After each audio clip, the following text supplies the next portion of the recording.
자, 이정록이라는 시인의 희망의 거처라는 작품을 같이 감상해 보도록 하겠습니다. 이 글은 현대시고요. 자유시고 서정시입니다. 성격 관찰력입니다. 선생님이 이제 시적 상황 세 가지 중에 하나다 그랬어요. 하나는 뭐니? 현실, 성찰, 관찰이다. 이렇게 얘기했죠. 이 시는 관찰을 바탕으로 하고 있습니다. 그렇죠? 이 관찰을 바탕으로 하는 시들은 대부분 대상에 대한 관찰에서 뭘 느껴? 깨달음을 느낀다. 그렇죠? 그리고 일반적으로 그 대상과 자신을 무슨 시? 동일시한다. 이게 많다. 물론 대비할 수도 있지만 이렇게 설명했죠? 이런 보편적인 틀 이해가 있어야 공부를 잘하게 됩니다. 그렇죠? 자, 이 시도 대상을 뭐하고 있다? 관찰하고 있고요. 자, 관찰에서 깨달음이 나오면 그죠? 삶의 교훈을 얻기 때문에 무슨 적이 된다? 교훈적이 된다 라고 했던 거 기억해 두시고요. 의지적이라는 게 뭐지? 부정적인 뭐를 상황을 뭐하기 위해 이겨내기 위해 노력하는 것을 의지적이다 라고 하는 겁니다. 주제는 생명력이 넘치는 뿌리를 보고 깨달은 삶의 가치가 되겠고요. 특징은 직유적 표현. 직유는 뭐뭐처럼 뭐뭐 같이 뭐뭐 듯이 이런 표현 나와야 돼요. 대상의 외연을 드러내고 있고요. 자연문의 인격을 부여하고 있다. 이런 거를 의인화했다 이렇게 얘기하죠. 상처의 역설적 의미를 부여하고 있다 할 때 역설적이라는 건 표현과 표현의 모순이니까요. 상처가 마이너스라는 걸 생각해 보면 상처를 어떻게 플러스로 의미 부여해야 되겠죠. 그죠? 그죠? 여기서는 그 상처를 뭘로? 희망이라고 하는 의미로 부여하고 있어서 상처라는 마이너스를 희망이라는 플러스로 의미 부여하여 역설적으로 드러내고 있다. 이렇게 이해하면 되겠습니다. 현재형 시제를 활용하여서 현장감을 전달하고 있죠. 마치 이 현장에 내가 있는 것처럼 느끼는 거고요. 음성상징어를 활용해 음성상징어는 의성어나 의태어고요. 주로 첩어를 사용하면 음성상징어가 되죠. 역동적 이미지를 부여하고 있습니다. 근데 역동적이라는 것은 약간 움직임의 크기가 커야 되거든요. 개인적으로는 역동적까지는 아니지 않나? 이런 생각을 해봅니다. 자연과 인간의 삶을 유추하여 표현하고 있습니다. 유추라는 건 유비추리죠. 유비추리. 유사하고 비슷한 것에서부터 추리해 나가는 걸 유추라고 합니다. 하나 주셔야 되겠고요. 자, 그러면 본문을 해석해 보겠습니다. 옥수수 때는 땅바닥에서 서너 마리까지 뿌리를 내딛는다 이렇게 돼 있거든요. 자, 내딛었다 그럼 과거 시제인데 내딛는다 그러면 현재 시제입니다. 그렇죠? 현재 시제를 통해서 현장감이 드러나고 있고요. 두 번째, 옥수수 때를 파사가 뭐하고 있죠? 관찰하고 있으니까 관찰의 대상이라고 할 수 있겠습니다. 그 다음 세 번째로 뿌리를 내딛는다라고 했는데 원래 뿌리를 뻗는다는 괜찮거든요. 뿌리가 뻗는다?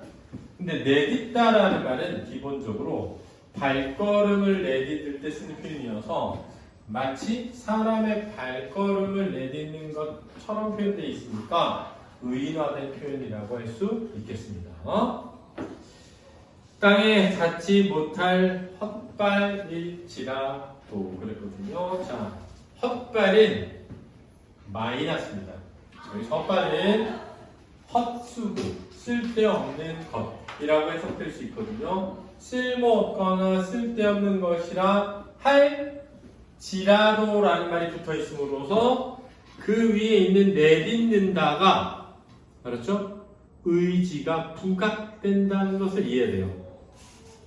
난 이게 진짜 소용없어도 할 거야. 그러면 니네 그거 꼭 하겠다는 뜻이거든.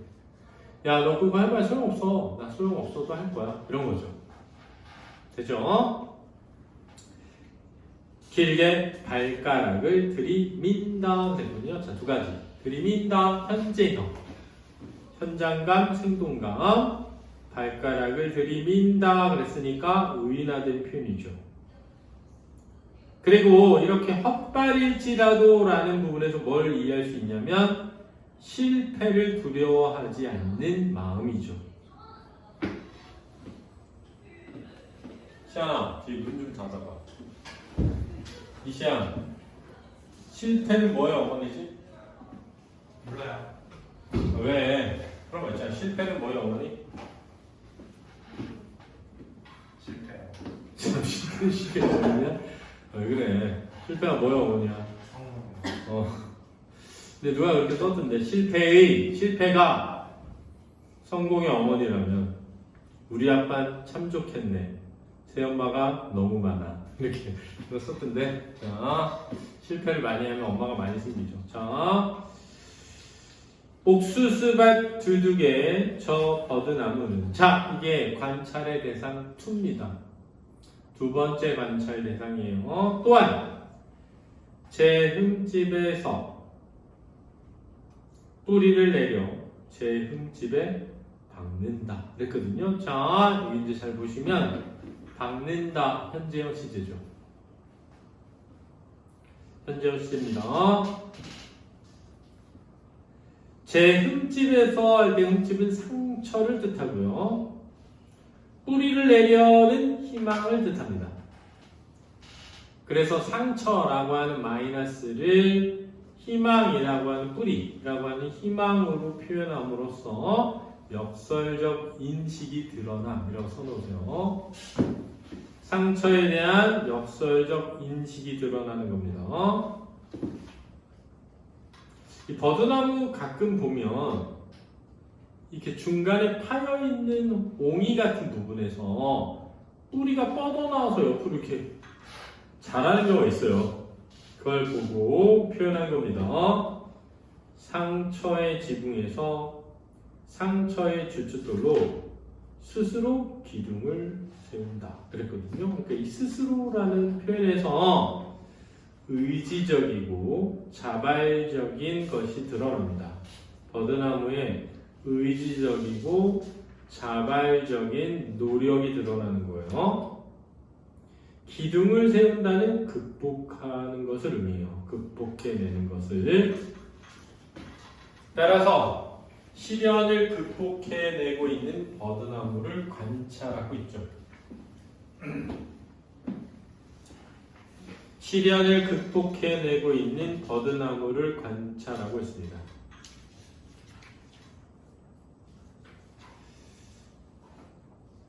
중간에 빼먹었네.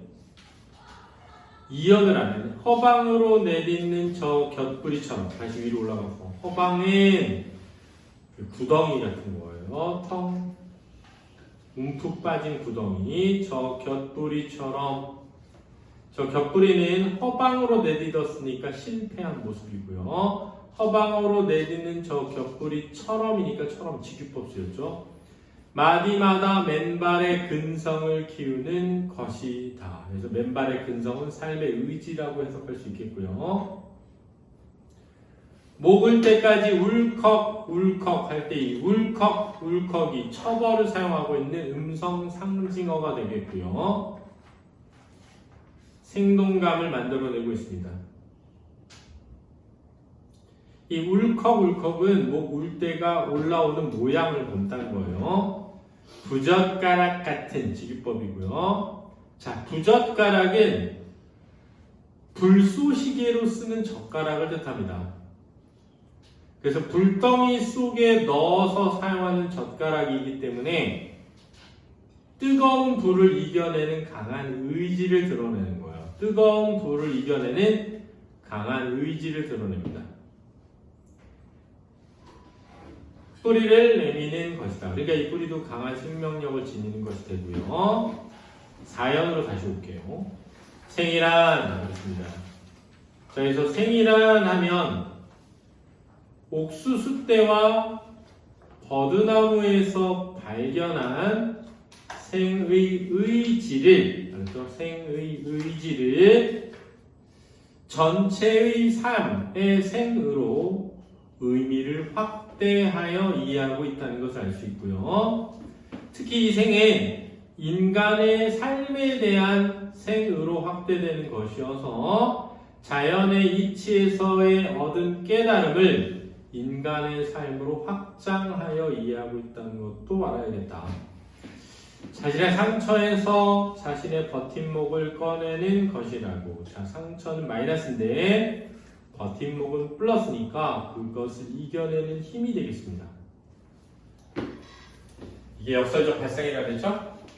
그렇죠? 마이너스에서 플러스를 의미를 발견하는 역설적 발상이고요. 것이라고 버드나무와 옥수수의 푸른 이파리들이 눈을 맞춘다. 그래서 눈을 맞춘다는 것은 뭐냐면 그렇지, 그렇고 말고 하고 서로 마음을 맞춘다는 뜻이 되겠습니다. 따라서 의인화된 표현이고요. 교감하는 모습이라고 할 수 있겠습니다. 그렇게 되면 1, 2년의 옥수수, 3년의 버드나무. 근데 그 1년과 3년에서의 자연에서의 자연물을 통해 얻은 깨달음을 4년의 생 전체로 의미를 확대하여 유추해 이해하고 있다는 것도 알아야겠고, 이 시의 주제는 상처가 상처로 끝나는 것이 아니라 실패가 실패로 끝나는 것이 아니라 새로운 생의 의지를 만드는 버팀목이 된다는 교훈적인 깨달음을 주제로 하고 있다는 걸 잘 알아두어야겠습니다. 그래서 아마도 생명의 서라고 하는 시와 연동해서 문제를 냈겠죠. 문제 풀어보시기 바랍니다.